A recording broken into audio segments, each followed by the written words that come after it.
श्री शिवाय नमस्तुभ्यम। आज सुनिए शिव महापुराण का अध्याय 26।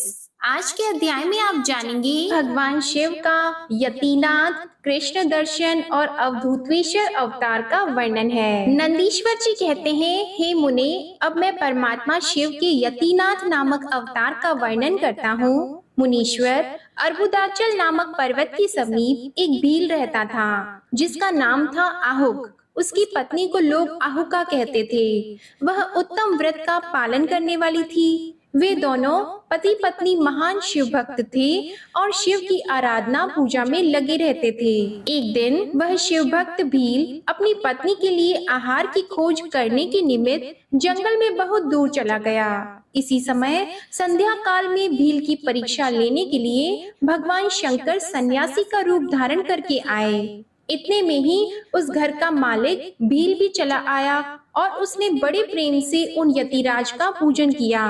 उसके मनोभाव की परीक्षा के लिए उन यतीश्वर ने दीन वाणी में कहा, भील, आज रात में यहाँ रहने के लिए मुझे स्थान दे दो। सवेरा होते ही चला जाऊंगा, तुम्हारा सदा कल्याण हो। भील बोला, स्वामी जी, आप ठीक कहते हैं, तथापि मेरी बात सुनिए। मेरे घर में स्थान तो बहुत थोड़ा है, फिर उसमें आपका रहना कैसे हो सकता है। भील की इस बात को सुनकर स्वामी जी वहां से चले जाने को उद्यत हो गए। तब भीलनी ने कहा, प्राणनाथ, आप स्वामी जी को स्थान दे दीजिए। घर आए हुए अतिथि को निराश न लौटाइए, अन्यथा हमारे गृहस्थ धर्म के पालन में बाधा पहुंचेगी। आप स्वामी जी के साथ सुखपूर्वक घर के भीतर रहिए और मैं बड़े बड़े अस्त्र शस्त्र लेकर बाहर खड़ी रहूंगी।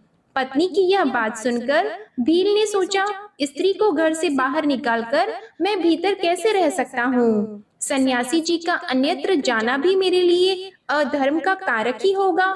ये दोनों ही कार्य एक गृहस्थ के लिए सर्वथा अनुचित है। अतः मुझे ही घर के बाहर रहना चाहिए। जो होनहार होगी वह तो होकर ही रहेगी। ऐसा सोच आग्रह करके उसने स्त्री को और सन्यासी जी को तो आनंद घर के भीतर रख दिया और स्वयं वह भील अपने आयुध पास रखकर घर से बाहर खड़ा हो गया।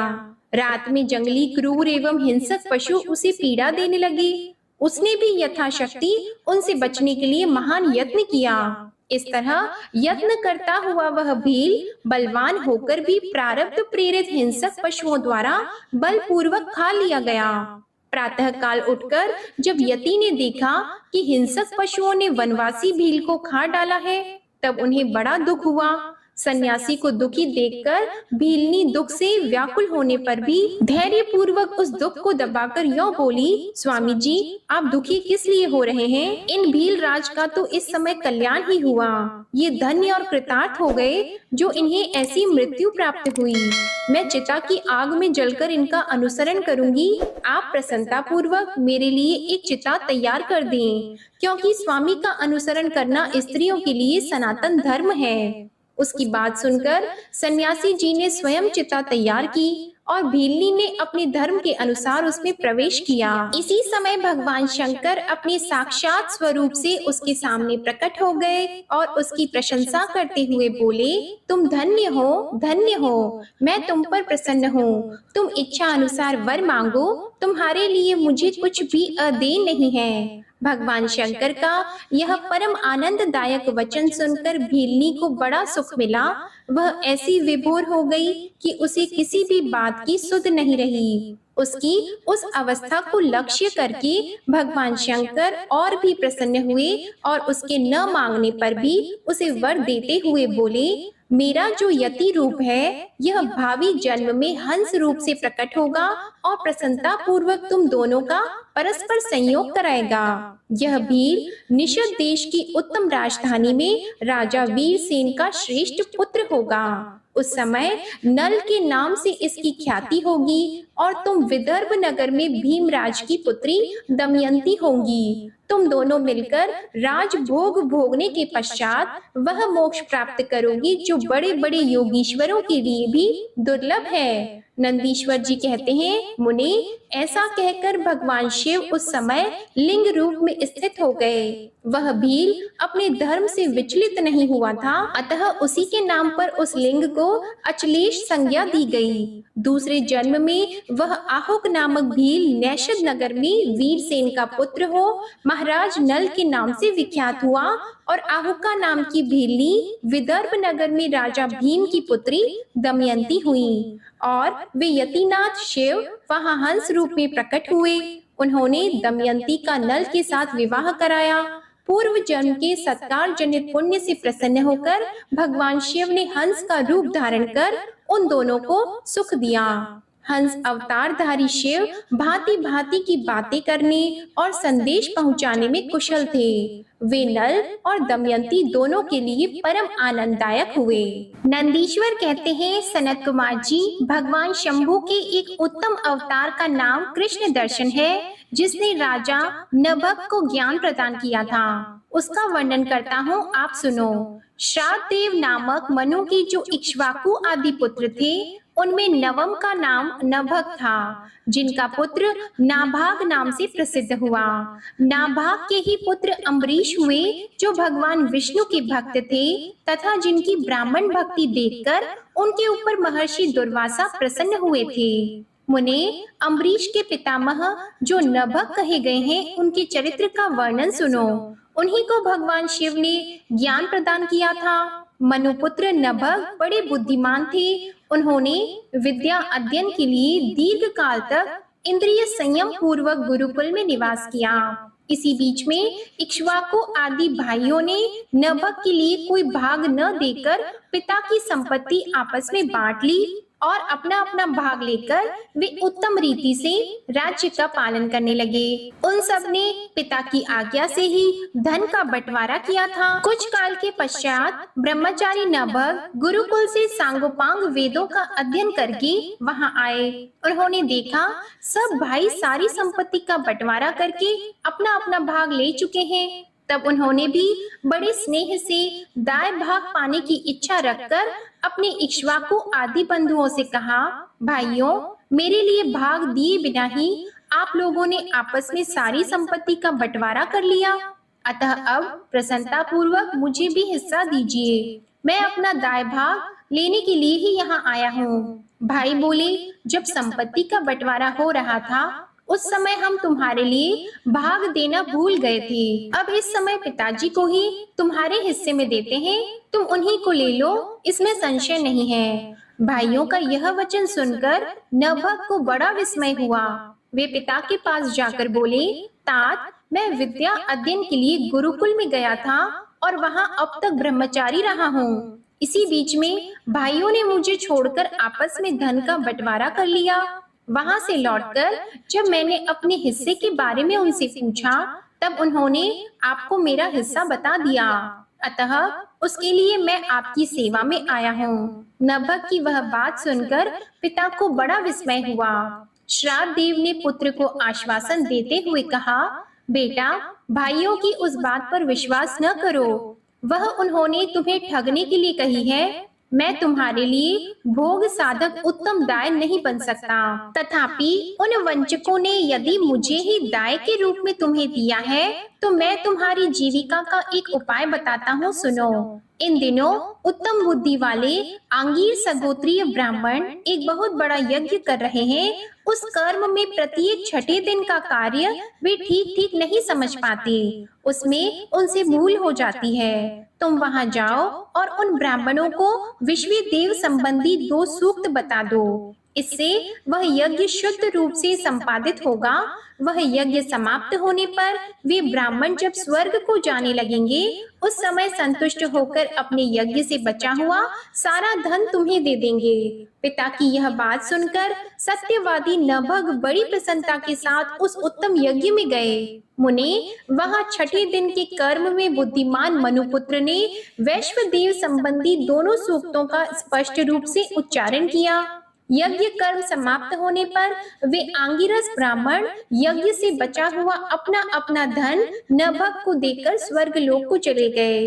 उस यज्ञ शिष्ट धन को जब ये ग्रहण करने लगे, उस समय सुंदर लीला करने वाले भगवान शिव तत्काल ही वहां प्रकट हो गए। उनके सारे अंग बड़े सुंदर थे, परंतु नेत्र काले थे। उन्होंने नभग से पूछा कि तुम कौन हो जो इस धन को ले रहे हो? यह तो मेरी संपत्ति है, तुम्हें यहाँ किसने भेजा है? सब बातें ठीक ठीक बताओ।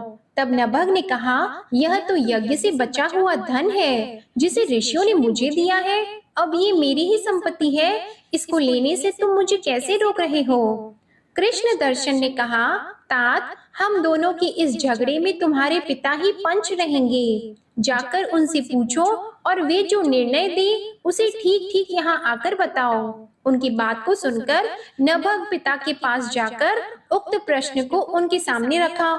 श्राद्ध देव को कोई पुरानी बात याद आ गई और उन्होंने भगवान शिव के चरण कमलों का चिंतन करते हुए कहा।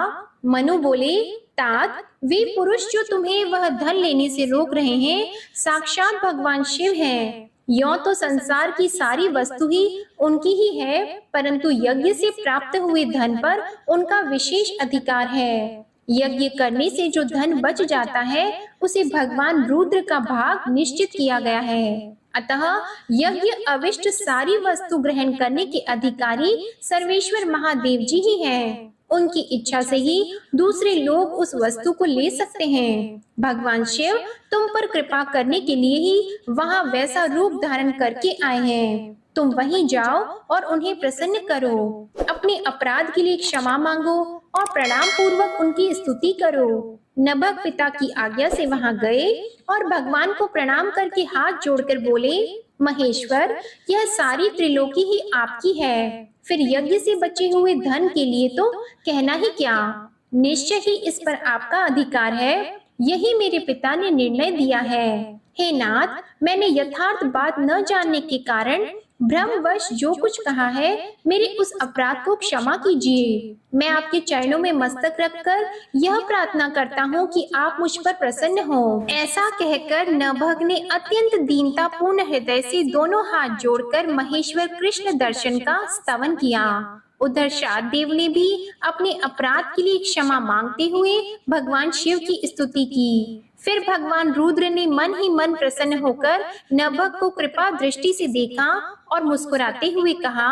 कृष्ण दर्शन बोले, नभग, तुम्हारे पिता ने जो धर्म अनुकूल बात कही है वह ठीक है। तुमने भी साधु स्वभाव के कारण सत्य ही कहा है, इसलिए मैं तुम पर प्रसन्न हूँ और कृपा पूर्वक तुम्हें सनातन ब्रह्म तत्व का ज्ञान प्रदान करता हूँ। इस समय यह सारा धन मैंने तुम्हें दे दिया, अब तुम इसे ग्रहण करो। इस लोक में निर्विकार रहकर सुख भोगो, अंत में मेरी कृपा से तुम्हें सद्गति प्राप्त होगी। ऐसा कहकर भगवान रुद्र सबके देखते ही देखते वहीं अंतर ध्यान हो गए। साथ ही श्राद्ध देव भी अपने पुत्र नभग के साथ अपने स्थान को लौट आए। इस लोक में विपुल भोगों का उपभोग करके अंत में वे भगवान शिव के धाम में चले गए। ब्राह्मण, इस प्रकार तुमसे मैंने भगवान शिव के कृष्ण दर्शन नामक अवतार का वर्णन किया। जो इस आख्यान को पढ़ता और सुनता है उसे संपूर्ण मनोवांछित फलों की प्राप्ति होती है। नंदीश्वर कहते हैं, सनत कुमार, अब तुम परमेश्वर शिव के अवधूतेश्वर नामक अवतार का वर्णन सुनो, जिसने इंद्र के घमंड को चूर चूर कर दिया था। पहले की बात है, इंद्र संपूर्ण देवताओं तथा बृहस्पति जी को साथ लेकर भगवान शिव का दर्शन करने के लिए कैलाश पर्वत पर गए। उस समय बृहस्पति और इंद्र के शुभागमन की बात सुनकर भगवान शंकर उन दोनों की परीक्षा लेने के लिए अवधूत बन गए। उनके शरीर पर कोई वस्त्र नहीं था। वे प्रज्वलित अग्नि के समान तेजस्वी होने के कारण महाभयंकर जान पड़ते थे। उनकी आकृति बड़ी सुंदर दिखाई देती थी। वे राह रोककर खड़े थे। बृहस्पति और इंद्र ने शिव के समीप जाते समय देखा, एक अद्भुत शरीरधारी पुरुष रास्ते के बीच में खड़ा है। इंद्र को अपने अधिकार पर बड़ा गर्व था, इसलिए वे यह न जान सके कि ये साक्षात भगवान शंकर हैं। उन्होंने मार्ग में खड़े हुए पुरुष से पूछा कि तुम कौन हो? इस नग्न अवधूत वेश में कहां से आए हो? तुम्हारा नाम क्या है? सब बातें ठीक ठीक बताओ।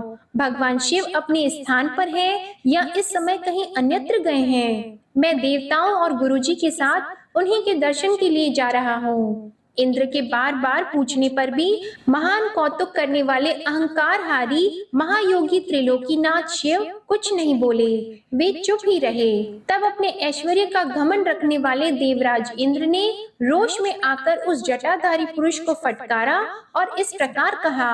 इंद्र बोले, अरे मूढ़, दुर्मते, तू बार बार पूछने पर भी उत्तर नहीं देता, अतः तुझे वज्र से मारता हूँ, देखो कौन तेरी रक्षा करता है। ऐसा कहकर उस दिगंबर पुरुष की ओर क्रोध पूर्वक देखते हुए इंद्र ने उसे मार डालने के लिए वज्र उठाया। यह देखकर भगवान शंकर ने शीघ्र ही उस वज्र का स्तंभन कर दिया। उनकी बाह अकड़ गई, इसलिए वे वज्र का प्रहार न कर सके। फिर वह पुरुष तत्काल ही क्रोध के कारण तेज से प्रज्वलित हो उठा, मानो इंद्र को जलाए देता हो। भुजाओं के स्तंभित हो जाने के कारण शची वल्लभ इंद्र क्रोध से उस सर्प की भांति जलने लगे, जिसका पराक्रम मंत्र के बल से अवरुद्ध हो गया। बृहस्पति ने उस पुरुष को अपने तेज से प्रज्वलित होता देखकर तत्काल ही यह समझ लिया कि ये साक्षात भगवान हर हैं। फिर तो वे हाथ जोड़कर प्रणाम करके उनकी स्तुति करने लगे। स्तुति के पश्चात उन्होंने इंद्र को उनके चरणों में गिरा दिया और कहा, दीनानाथ महादेव, यह इंद्र आपके चरणों में पड़ा है, आप इसका और मेरा उद्धार करें। हम दोनों पर क्रोध नहीं, प्रेम करें। महादेव, शरणागत इंद्र की रक्षा कीजिए। आपके ललाट से प्रकट हुई यह आग इन्हें जलाने के लिए आ रही है। बृहस्पति की यह बात सुनकर अवधूत वेशधारी करुणा सिंधु शिव ने हंसते हुए कहा, अपने नेत्र से रोषवश बाहर निकलती हुई अग्नि को मैं पुनः कैसे धारण कर सकता हूँ? क्या सर्प अपनी छोड़ी हुई कैंचुल को फिर ग्रहण कर सकता है? बृहस्पति बोले, देव, भगवान, भक्त सदा ही कृपा के पात्र होते हैं। आप अपने भक्त वत्सल नाम को चरितार्थ कीजिए और इस भयंकर तेज को कहीं अन्यत्र डाल दीजिए। रुद्र ने कहा, देवगुरु, मैं तुम पर प्रसन्न हूँ, इसलिए उत्तम वर देता हूँ। इंद्र को जीवन दान देने के कारण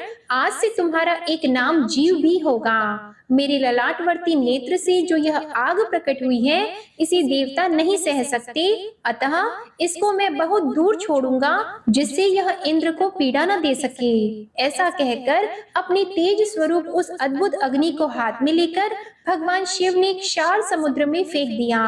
वहां फेंके जाते ही भगवान शिव का वह तेज तत्काल एक बालक के रूप में परिणत हो गया, जो सिंधु पुत्र जलंधर नाम से विख्यात हुआ। फिर देवताओं की प्रार्थना से भगवान शिव ने ही असुरों के स्वामी जलंधर का वध किया था। अवधूत रूप से ऐसी सुंदर लीला करके लोक कल्याणकारी शंकर वहां से अंतर ध्यान हो गए। फिर सब देवता अत्यंत निर्भय एवं सुखी हुए। इंद्र और बृहस्पति भी उस भय से मुक्त होकर उत्तम सुख के भागी हुए। जिसके लिए उनका आना हुआ था, वह भगवान शिव का दर्शन पाकर कृतार्थ हुए।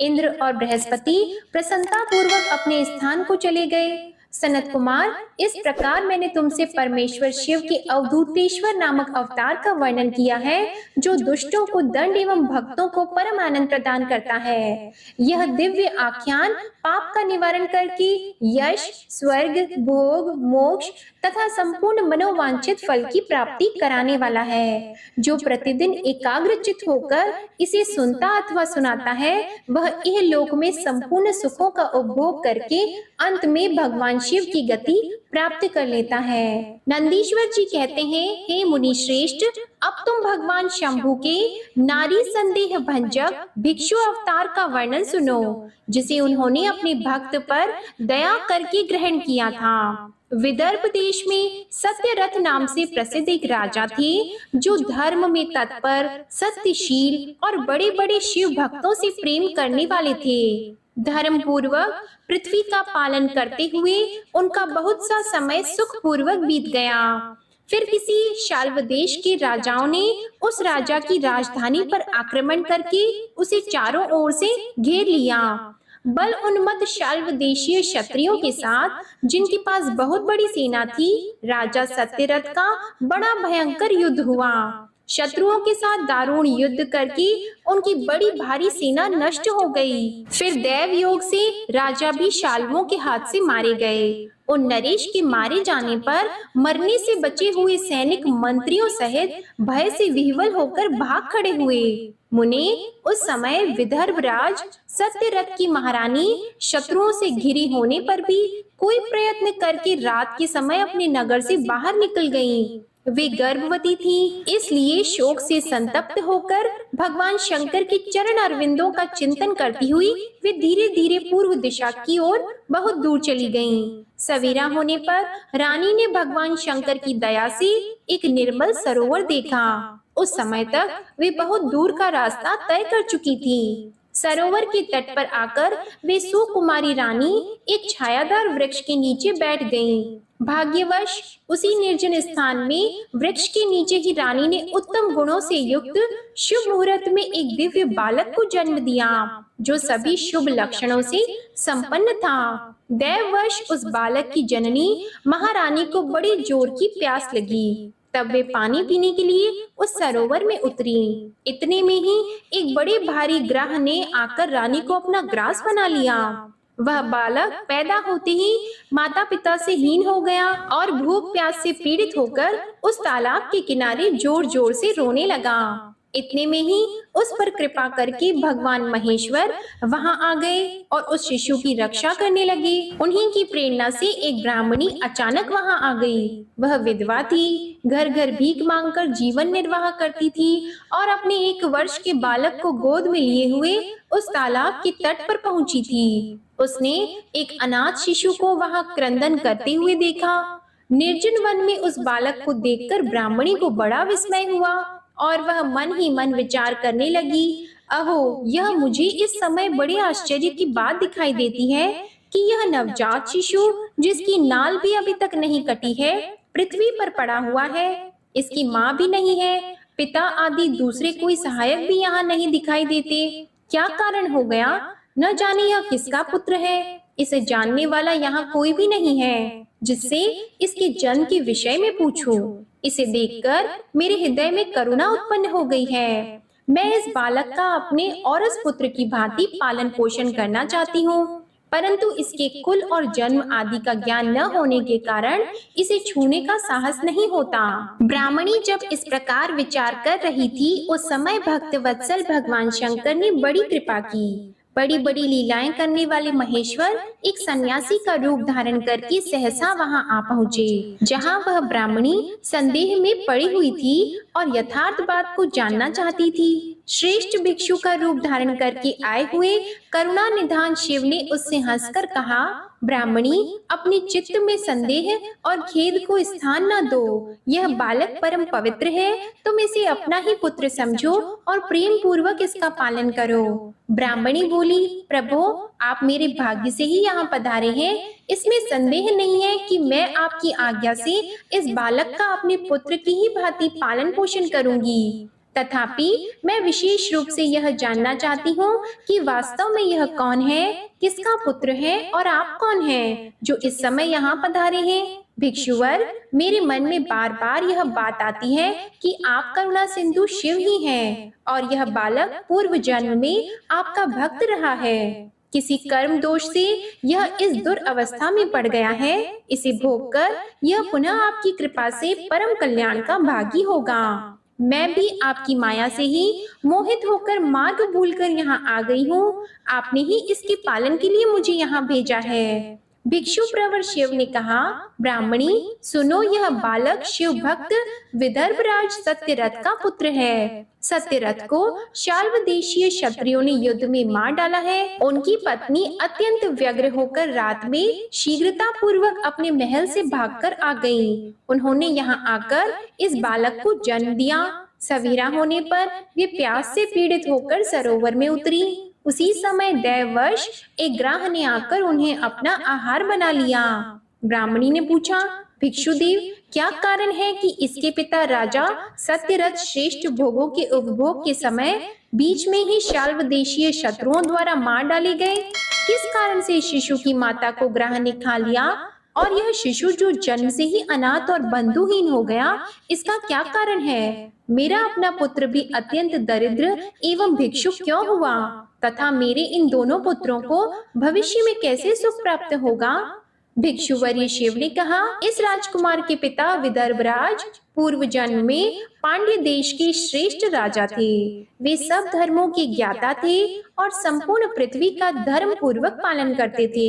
एक दिन प्रदोष काल में राजा भगवान शंकर का पूजन कर रहे थे और बड़ी भक्ति से त्रिलोकीनाथ महादेव जी की आराधना में संलग्न थे। उसी समय नगर में सब ओर बड़ा भारी कोलाहल मचा। उस उत्कट शब्द को सुनकर राजा ने बीच में ही भगवान शंकर की पूजा छोड़ दी और नगर में क्षोभ फैलने की आशंका से राजभवन से बाहर निकल गए। इसी समय राजा का महाबली मंत्री शत्रु को पकड़कर उनके समीप ले आया। वह शत्रु पांड्य राज का ही सामंत था। उसे देखकर राजा ने क्रोध पूर्वक उसका मस्तक कटवा दिया। शिव पूजा छोड़कर नियम को समाप्त किए बिना ही राजा ने रात में भोजन भी कर लिया। इसी प्रकार राजकुमार भी प्रदोष काल में शिव जी की पूजा किए बिना ही भोजन करके सो गया। वही राजा दूसरे जन्म में विदर्भ राज हुआ था। शिव जी की पूजा में विघ्न होने के कारण शत्रुओं ने उसको सुख भोग के बीच में ही मार डाला। पूर्व जन्म में जो उसका पुत्र था वही इस जन्म में भी हुआ है। शिव जी की पूजा का उल्लंघन करने के कारण यह दरिद्रता को प्राप्त हुआ। इसकी माता ने पूर्व जन्म में छल से अपनी सौत को मार डाला था। उस महान पाप के कारण ही वह इस जन्म में ग्रह के द्वारा मारी गई। ब्राह्मणी, यह तुम्हारा पुत्र पूर्व जन्म में उत्तम ब्राह्मण था। इसने सारी आयु केवल दान लेने में बिताई है, यज्ञ आदि सत्कर्म नहीं किए हैं, इसलिए यह दरिद्रता को प्राप्त हुआ है। उस दोष का निवारण करने के लिए अब तुम भगवान शंकर की शरण में जाओ। ये दोनों बालक यज्ञोपवीत संस्कार के पश्चात भगवान शिव की आराधना करें। भगवान शिव इनका कल्याण करेंगे। इस प्रकार ब्राह्मणी को उपदेश देकर भिक्षु का शरीर धारण करने वाले भक्त वत्सल शिव ने उसे अपने उत्तम स्वरूप का दर्शन कराया। उन्हें साक्षात शिव जानकर ब्राह्मण पत्नी ने प्रणाम किया और प्रेम से गदगद वाणी द्वारा उनकी स्तुति की। इसके बाद भगवान शिव वहीं अंतर ध्यान हो गए। उनके चले जाने पर ब्राह्मणी उस बालक को लेकर अपने पुत्र के साथ घर को चली गई। एक चक्रा नाम के सुंदर गांव में उसने घर बना रखा था। वह उत्तम अन्न से अपने बेटे और राजकुमार का भी पालन पोषण करने लगी। यथा समय ब्राह्मणों ने उन दोनों का यज्ञोपवीत संस्कार कर दिया। वे दोनों शिव की पूजा में तत्पर रहते हुए घर पर ही बड़े हुए। शांडिल्य मुनि के उपदेश से नियम परायण होकर वे दोनों शुभ व्रत रखकर प्रदोष काल में शंकर जी की पूजा करते थे। एक दिन द्विज कुमार राजकुमार को साथ लिए बिना ही नदी में स्नान करने के लिए गया। वहां उसे निधि से भरा हुआ एक सुंदर कलश मिल गया। इस प्रकार भगवान शंकर की पूजा करते हुए उन दोनों कुमारों का उसी घर में 1 वर्ष व्यतीत हो गया। फिर एक दिन राजकुमार उस ब्राह्मण कुमार के साथ वन में गया। वहां अचानक एक गंधर्व कन्या आ गई। उसके पिता ने वह कन्या राजकुमार को दे दी। गंधर्व कन्या से विवाह करके राजकुमार निष्कंटक राज्य भोगने लगे। जिस ब्राह्मण पत्नी ने पहले अपने पुत्र की भांति उसका पालन पोषण किया था, वही उस समय राजमाता हुई और वह ब्राह्मण कुमार उसका भाई हुआ। राजा का नाम धर्मगुप्त था। इस प्रकार देवेश्वर शिव की आराधना करके राजा धर्मगुप्त अपनी उस रानी के साथ विदर्भ देश में राज उचित सुख का उपभोग करने लगा। यह मैंने तुमसे शिव के भिक्षुवर्य अवतार का वर्णन किया, जिन्होंने राजा धर्मगुप्त को बाल्यकाल में सुख प्रदान किया था। यह पवित्र आख्यान पापहारी, परम पावन, चारों पुरुषार्थों का साधक और संपूर्ण अभीष्ट को देने वाला है। जो प्रतिदिन एकाग्रचित होकर इसे सुनता या सुनाता है, वह इस लोक में संपूर्ण भोगों का उपभोग करके अंत में भगवान शिव के धाम में जाता है। नंदीश्वर कहते हैं, सनत कुमार जी, अब मैं परमात्मा शिव के सुरेश्वर अवतार का वर्णन करूंगा, जिन्होंने धौम्य के बड़े भाई उपमन्यु का हित साधन किया था। उपमन्यु व्याघ्रपाद मुनि के पुत्र थे। उन्होंने पूर्व जन्म में ही सिद्धि प्राप्त कर ली थी और वर्तमान जन्म में मुनि कुमार के रूप में प्रकट हुए थे। वे शैशव अवस्था से ही माता के साथ मामा के घर में रहते थे और दैववश दरिद्र थे। एक दिन उन्हें बहुत कम दूध पीने को मिला, इसलिए अपनी माता से वे बार बार दूध मांगने लगे। उनकी तपस्विनी माता ने घर के भीतर जाकर एक उपाय किया। उच्च वृत्ति से लाए हुए कुछ बीजों को सिल पर पीसा और उन्हें पानी में घोलकर कृत्रिम दूध तैयार किया। फिर बेटे को वह दूध पीने को दिया। माँ के दिए हुए उस नकली दूध को पीकर बालक उपमन्यु बोले, यह तो दूध नहीं है। इतना कहकर फिर वे रोने लगे। बेटे का रोना सुनकर माँ को बड़ा दुख हुआ। अपने हाथ से उपमन्यु की दोनों आंखें पोंछकर उनकी लक्ष्मी जैसी माता ने कहा, बेटा, हम लोग सदा वन में निवास करते हैं, हमें यहाँ दूध कहाँ से मिल सकता है? भगवान शिव की कृपा के बिना किसी को दूध नहीं मिलता। वत्स, पूर्व जन्म में भगवान शिव के लिए जो कुछ किया गया है, वर्तमान जन्म में वही मिलता है। माता की यह बात सुनकर उपमन्यु ने भगवान शिव की आराधना करने का निश्चय किया।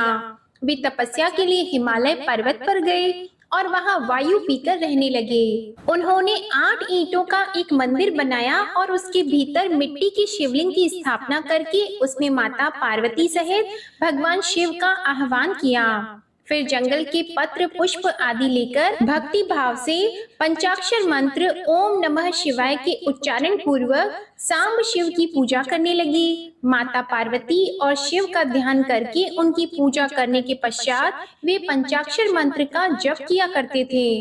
इस तरह दीर्घ काल तक उन्होंने बड़ी भारी तपस्या की। हे मुने, बालक उपमन्यु की तपस्या से चराचर प्राणियों सहित त्रिभुवन संतप्त हो उठा। तब देवताओं की प्रार्थना से उपमन्यु के भक्ति भाव की परीक्षा लेने के लिए भगवान शंकर उनके समीप पधारे। उस समय शिव ने देवराज इंद्र का, पार्वती ने शची का, नंदीश्वर वृषभ ने ऐरावत हाथी का तथा शिव के गणों ने संपूर्ण देवताओं का रूप धारण कर लिया।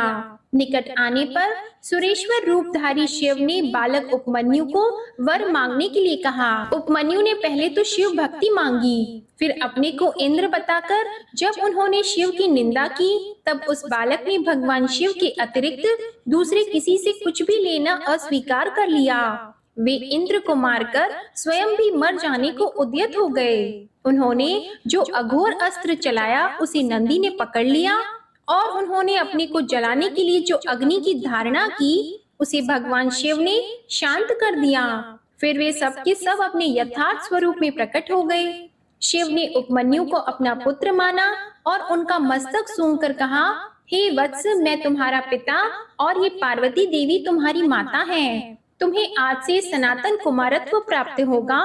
मैं तुम्हारे लिए दूध, दही और मधु के सहस्त्रों समुद्र देता हूँ। भक्ष्य, भोज्य आदि पदार्थों के भी समुद्र तुम्हारे लिए सुलभ होंगे। मैं तुम्हें अमरत्व तथा अपने गणों का आधिपत्य प्रदान करता हूँ। ऐसा कहकर शंभु ने उपमन्यु को बहुत से दिव्य वर दिए। पाशुपत व्रत, पाशुपत ज्ञान तथा व्रत योग का उपदेश किया, प्रवचन की शक्ति दी और अपना परम पद अर्पित किया। फिर दोनों हाथों से उपमन्यु को हृदय से लगाकर उनका मस्तक सूंघा और देवी पार्वती को सौंपते हुए कहा, यह तुम्हारा बेटा है। पार्वती ने भी बड़े प्यार से उनके मस्तक पर अपना कर कमल रखा और उन्हें अक्षय कुमार पद प्रदान किया। शिव ने संतुष्ट होकर उनके लिए पिंडीभूत एवं अविनाशी साकार क्षीर सागर प्रस्तुत किया।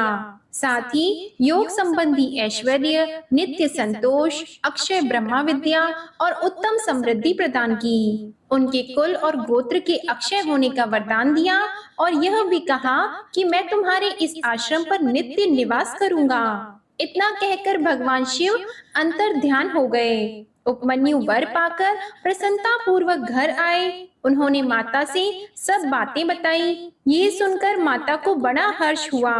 उपमन्यु सबके पूजनीय और अधिक सुखी हो गए।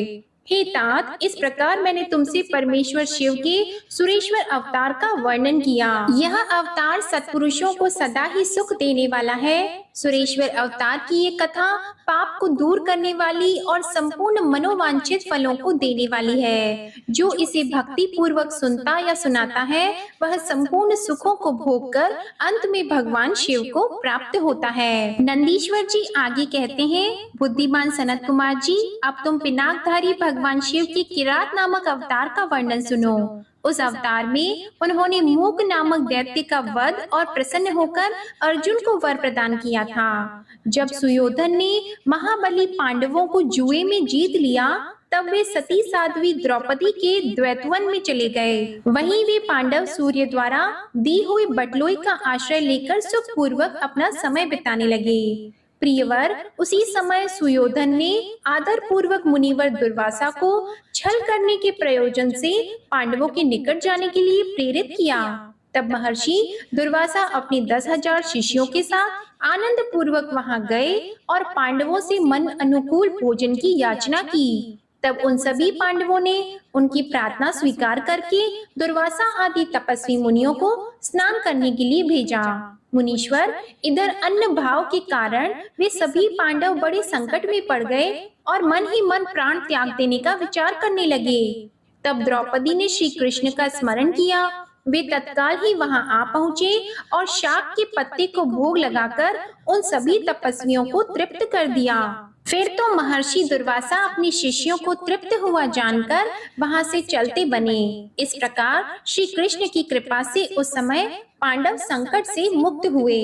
फिर भगवान श्री कृष्ण ने पांडवों को शिव जी की आराधना करने की सम्मति दी। फिर व्यास जी ने भी आकर उन्हें शंकर के सम आराधन का आदेश देते हुए कहा, शिव जी संपूर्ण दुखों का विनाश करने वाले हैं। वे भक्ति करने से थोड़े ही समय में प्रसन्न हो जाते हैं। इसलिए सभी लोगों को शंकर जी की सेवा करनी चाहिए। वे महेश्वर प्रसन्न होने पर भक्तों की सारी अभिलाषाएं पूर्ण कर देते हैं। यहाँ तक कि वे इस लोक में सारा भोग और परलोक में मोक्ष तक दे देते हैं। ये बिल्कुल निश्चित बात है। इसलिए भुक्ति मुक्ति रूपी फल की कामना वाले मनुष्यों को सदा शंभु की सेवा करनी चाहिए, क्योंकि भगवान शंकर साक्षात परम पुरुष, दुष्टों के संहारक और सत्पुरुषों के आश्रय स्वरूप हैं। अब अर्जुन पहले दृढ़ता पूर्वक शक्र विद्या का जप करें, तब इंद्र पहले परीक्षा लेंगे, पीछे संतुष्ट हो जाएंगे। प्रसन्न होने पर वे सर्वदा विघ्नों का नाश करते रहेंगे और फिर शिव जी का श्रेष्ठ मंत्र प्रदान करेंगे। नंदीश्वर जी कहते हैं, मुने, इतना कहकर व्यास जी अर्जुन को बुलाकर उन्हें शक्र विद्या का उपदेश देने को उद्यत हुए। तब तीक्ष्ण बुद्धि अर्जुन ने स्नान करके पूर्व मुख बैठकर उस विद्या को ग्रहण कर लिया। फिर उदार बुद्धि मुनिवर व्यास जी ने अर्जुन को पार्थिव लिंग के पूजन का विधान बताकर उनसे कहा। व्यास जी बोले, हे पार्थ, अब तुम यहाँ से परम रमणीय इंद्रकील पर्वत पर जाओ और वहाँ जाह्नवी के तट पर बैठकर सम्यक रूप से तपस्या करो। यह विद्या अदृश्य रूप से सदा तुम्हारा हित करती रहेगी। अर्जुन को ऐसा आशीर्वाद देकर व्यास जी पांडवों से कहने लगे, हे नृपश्रेष्ठों, तुम सब लोग धर्म पर दृढ़ बने रहो, इससे तुम्हें सर्वथा श्रेष्ठ सिद्धि की प्राप्ति होगी। इसमें अन्यथा विचार करने की आवश्यकता नहीं है। नंदीश्वर जी कहते हैं, हे मुनि, इस प्रकार मुनिवर व्यास उन पांडवों को आशीर्वाद देकर तथा शिव जी के चरण कमलों का स्मरण करके तुरंत ही अंतर ध्यान हो गए। उधर शिव मंत्र के धारण करने से अर्जुन में भी अनुपम तेज व्याप्त हो गया। वे उस समय उद्दीप्त हो उठे। अर्जुन को देखकर सभी पांडवों को निश्चय हो गया कि अवश्य ही हमारी विजय होगी, क्योंकि अर्जुन में विपुल तेज उत्पन्न हो गया था। तब उन्होंने अर्जुन से कहा, व्यास जी के कथन से ऐसा प्रतीत होता है कि इस कार्य को केवल तुम ही कर सकते हो। यह दूसरे के द्वारा कभी भी सिद्ध नहीं हो सकता। इसलिए जाओ और हम लोगों का जीवन सफल बनाओ। तब अर्जुन ने चारों भाइयों और द्रौपदी से अनुमति मांगी। उन लोगों को अर्जुन की विछोह का दुख तो हुआ, पर कार्य की महत्ता देखकर सभी ने अनुमति दे दी। फिर तो अर्जुन मन ही मन प्रसन्न होते हुए उस उत्तम पर्वत को चले गए। वहां पहुंचकर वे गंगा जी के समीप एक मनोरम स्थान पर, जो स्वर्ग से भी उत्तम और अशोक वन से सुशोभित था, वहां ठहर गए। वहां उन्होंने स्नान करके गुरुवर को नमस्कार किया और जैसा उपदेश मिला था उसी के अनुसार स्वयं ही अपना वेश बनाया। फिर पहले मन ही मन इंद्रियों का अपकर्ष करके वे आसन लगाकर बैठ गए। इसके बाद समसूत्र वाले सुंदर पार्थिव शिवलिंग का निर्माण करके उनके आगे अनुपम तेजो राशि शंकर का ध्यान करने लगे। वे तीनों समय स्नान करके अनेक प्रकार से बारंबार शिव जी की पूजा करते हुए उपासना में तत्पर हो गए।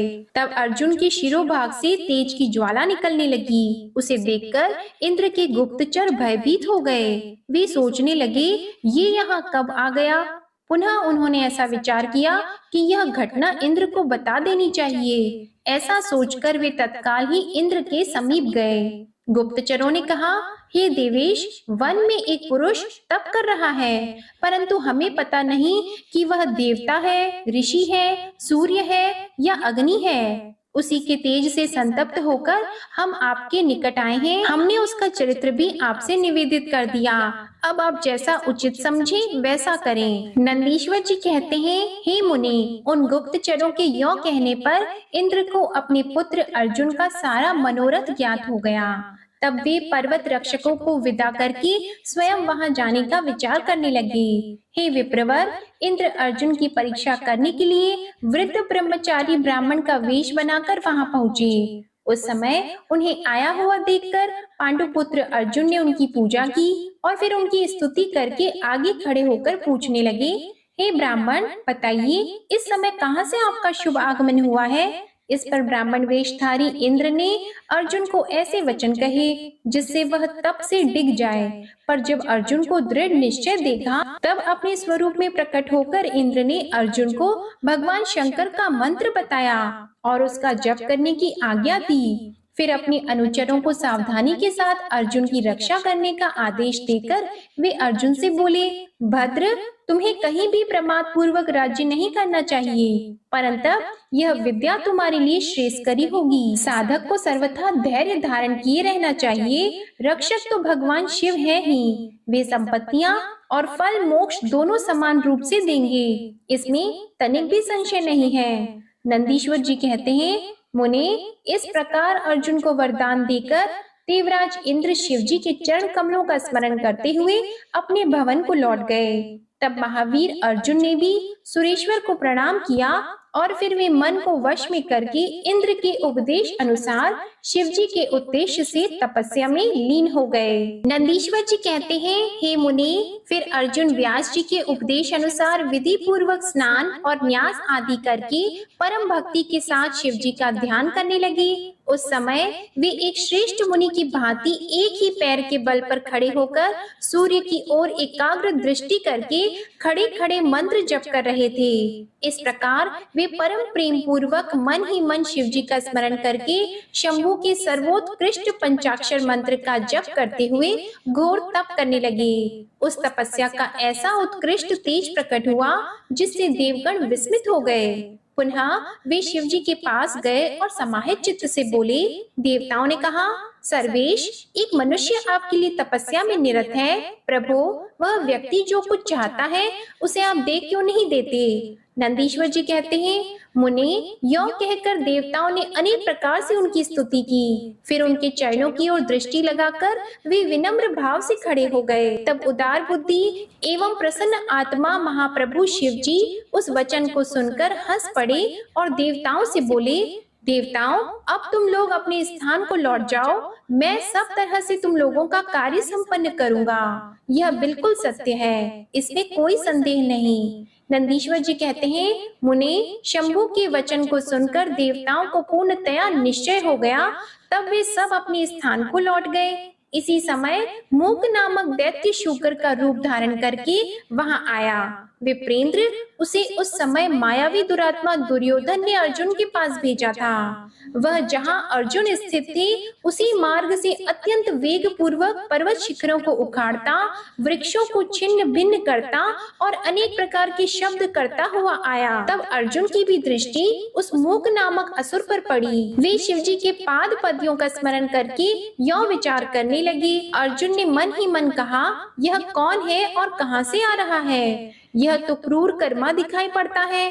निश्चय ही ये मेरा अनिष्ट करने के लिए आ रहा है। इसमें तनिक भी संशय नहीं, क्योंकि जिसका दर्शन होने पर अपना मन प्रसन्न हो जाए वह निश्चय ही अपना हितैषी है, और जिसके दिखने पर मन व्याकुल हो जाए वह शत्रु है। आचार से कुल का, शरीर से भोजन का, वार्तालाप से शास्त्र ज्ञान का और नेत्र से स्नेह का परिचय मिलता है। आकार से, चाल ढाल से, चेष्टा से, बोलने से तथा नेत्र और मुख के विकार से मन के भीतर का भाव जाना जाता है। नेत्र 4 प्रकार के कहे गए हैं: उज्जवल, सरस, तिरछे और लाल। विद्वानों ने इनका भाव भी अलग अलग बताया है। नेत्र मित्र का संयोग होने पर उज्जवल, पुत्र दर्शन के समय सरस, कामिनी के प्राप्त होने पर वक्र और शत्रु के दिख जाने पर लाल हो जाते हैं। इस नियम के अनुसार इसे देखते ही मेरी सारी इंद्रियां कलुषित हो उठी हैं, इसलिए यह निसंदेह शत्रु ही है और मार डालने योग्य है। इधर मेरे लिए गुरुजी की आज्ञा भी ऐसी है कि राजन, जो तुम्हें कष्ट देने के लिए उद्यत हो उसे तुम बिना किसी प्रकार का विचार किए अवश्य मार डालना। तथा मैंने इसलिए आयुध भी तो धारण कर रखा है। यह विचार करके अर्जुन बाण का संधान करके वहीं डटकर खड़े हो गए। इसी बीच भक्त वत्सल भगवान शंकर अर्जुन की रक्षा, उनकी भक्ति की परीक्षा और उस दैत्य का नाश करने के लिए शीघ्र ही वहां आ पहुँचे। उस समय उनके साथ गणों का युद्ध भी था और वे महान अद्भुत सुशिक्षित भील का रूप धारण किए हुए थे। उनकी कांच बंधी थी और उन्होंने वस्त्र खंडों से ईशान ध्वज बांध रखा था। उनके शरीर पर श्वेत धारियां चमक रही थी। पीठ पर बाणों से भरा हुआ तरकश बंधा था और वे स्वयं धनुष बाण धारण किए थे। उनका गण युद्ध भी वैसी ही साज सज्जा से युक्त था। इस प्रकार शिव भीलराज बने हुए थे। वे सेनाध्यक्ष होकर तरह तरह के शब्द करते हुए आगे बढ़े। इतने में सुअर की गुर्राहट का शब्द 10 दिशाओं में गूंज उठा। उस शब्द से पर्वत आदि सभी जड़ पदार्थ झन्ना उठे। तब उस विनेचर के शब्द से घबराकर अर्जुन सोचने लगे, क्या ये भगवान शिव तो नहीं है जो यहाँ शुभ करने के लिए पधारे हैं? क्योंकि मैंने पहले से ही ऐसा सुन रखा है।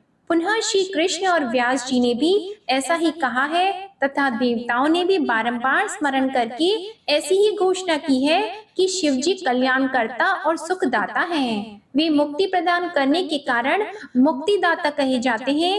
उनका नाम स्मरण करने से मनुष्यों का निश्चय ही कल्याण होता है। जो लोग सर्वभाव से उनका भजन करते हैं उन्हें स्वप्न में भी दुख का दर्शन नहीं होता। यदि कदाचित कुछ दुख आ ही जाता है तो उसे कर्म जनित समझना चाहिए। सो भी बहुत की आशंका होने पर भी थोड़ा होता है, इसलिए उसे विशेष रूप से प्रारब्ध का ही दोष मानना चाहिए। अथवा कभी कभी भगवान शंकर अपनी इच्छा से थोड़ा या अधिक दुख भुगताकर फिर निसंदेह उसे दूर करते हैं। वे विष को अमृत और अमृत को विष बना देते हैं। यो जैसी उनकी इच्छा होती है वैसा वे करते हैं। भला उन समर्थ को कौन मना कर सकता है? अन्य अन्य प्राचीन भक्तों की भी ऐसी ही धारणा थी। इसलिए भावी भक्तों को सदा इसी विचार पर अपने मन को स्थिर रखना चाहिए। लक्ष्मी रहे अथवा चली जाए, मृत्यु आंखों के सामने ही क्यों न उपस्थित हो जाए, लोग निंदा करें अथवा प्रशंसा, परंतु शिव भक्ति से दुखों का विनाश होता ही है। शंकर जी अपने भक्तों को चाहे वे पापी हो या पुण्य आत्मा सदा सुख देते हैं। यदि कभी वे परीक्षा के लिए भक्त को कष्ट में डाल देते हैं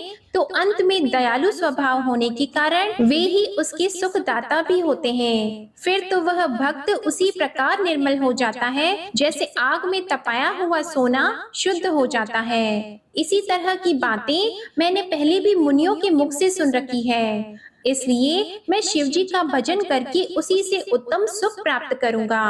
अर्जुन यह विचार कर ही रहे थे, तब तक बाण का लक्ष्य भूत वह सुअर वहां आ पहुंचा। उधर शिव जी भी उस सुअर के पीछे लगे हुए दिख पड़े। उस समय उन दोनों के मध्य में वह शूकर अद्भुत शिखर सा दिख रहा था। उसकी बड़ी महिमा भी कही गई है। तब भक्त वत्सल भगवान शंकर अर्जुन की रक्षा के लिए बड़े वेग से आगे बढ़े। इसी समय उन दोनों ने उस शूकर पर बाण चलाया। शिव जी के बाण का लक्ष्य उसका पुच्छ भाग था और अर्जुन ने उसके मुख को अपना निशाना बनाया था। शिव जी का बाण उसके पुच्छ भाग से प्रवेश करके मुख के रास्ते निकल गया और शीघ्र ही भूमि में विलीन हो गया। तब अर्जुन का बाण उसके पिछले भाग से निकलकर बगल में ही गिर पड़ा। तब वह शूकर रूपधारी दैत्य उसी क्षण मरकर भूतल पर गिर पड़ा। उस समय देवताओं को महान हर्ष प्राप्त हुआ। उन्होंने पहले तो जय जयकार करते हुए पुष्पों की वृष्टि की, फिर वे बारंबार नमस्कार करके स्तुति करने लगे। उस समय उन दोनों ने दैत्य के उस क्रूर रूप की ओर दृष्टिपात किया। उसे देखकर शिव जी का मन संतुष्ट हो गया और अर्जुन को महान सुख प्राप्त हुआ। इसके पश्चात अर्जुन मन ही मन विशेष रूप से सुख का अनुभव करते हुए कहने लगे, यह श्रेष्ठ दैत्य परम अद्भुत रूप धारण करके मुझे मारने के लिए ही आया था, परंतु शिव जी ने ही मेरी रक्षा की है। निसंदेह उन परमेश्वर ने ही आज इसे मारने के लिए मेरी बुद्धि को प्रेरित किया है। ऐसा विचार कर अर्जुन ने शिव नाम संकीर्तन किया और फिर बारंबार उनके चरणों में प्रणाम करके उनकी स्तुति की। ओम नमः शिवाय। आज की कथा समाप्त होती है। आपको ये कथा अच्छी लगी हो तो वीडियो को लाइक करके शेयर करें और कमेंट में भगवान भोलेनाथ की जय लिखना भी ना भूलें। इसी के साथ आज आप हमारे चैनल पर सावन मास महात्म्य की कथा और पुत्रदा एकादशी की व्रत कथा भी जरूर सुनिएगा। ओम नमः शिवाय।